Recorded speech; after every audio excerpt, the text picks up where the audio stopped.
Everything that exists, atoms and cells, energy fields and ecosystems, is constantly processing information. Take atoms, the building blocks of all matter. Each is a universe in its own right, made up of particles, charges, and energies, interacting and exchanging information over billions of years.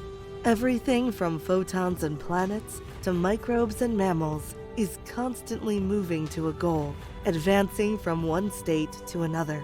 Consider photons, the particles that make up light. They travel over 5 trillion miles a year and have been on the move since the origin of the universe.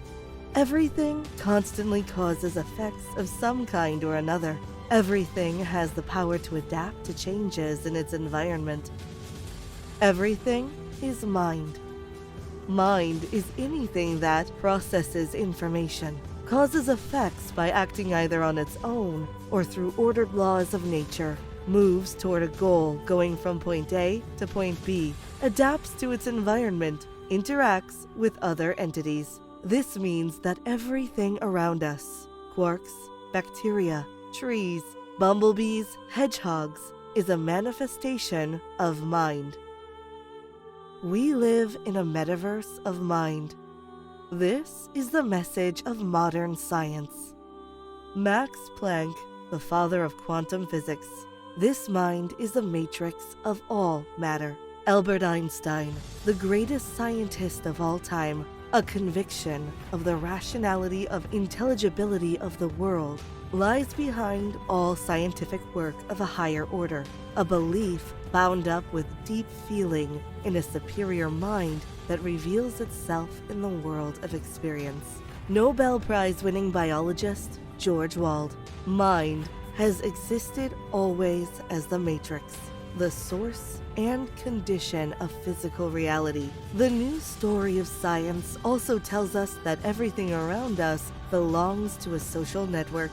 These social networks are created by mathematically structured laws of nature and the actions of various kinds of agents. Electrons and quarks belong to the social network of atoms. Microbes exist in dynamic, complex communities called microbiomes. Fungi create the wood wide web that enables the global cycling of nutrients. Plants belong to a social network of sun, soil, and bees. Ants create anthills, birds fly in flocks, animals operate in herds. Each human being is made up of 38 trillion constantly interacting cells.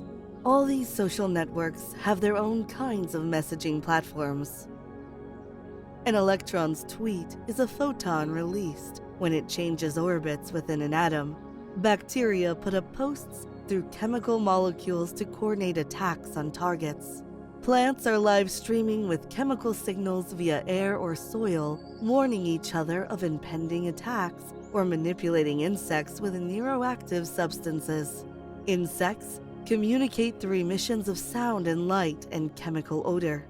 Birds use acoustic communication for courting or warning. Their e-commerce includes migrating thousands of miles away to secure food or nesting locations.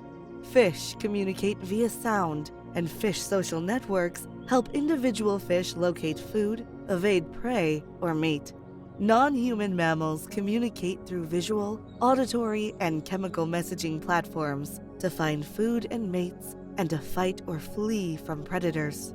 The cosmos itself, the metaverse of mind, is a network of networks. We call it the mind field because the users of this network are different kinds of minds. So how does all this translate into everyday life? Let's take a walk in the park to find out. The sun is shining. The grass is green. Sand grains and stones mark the trails. Flowers bloom. Trees and bushes list back and forth in the breeze. Bees buzz around. Squirrels are everywhere. Birds chirp or fly in formation. Dogs sniff their way forward. People talk and walk. What we are seeing here is an array of minds at work. For more information on the Metaverse of Mind, read Metaverse of Mind, the Cosmic Social Network by R.A. Varghese.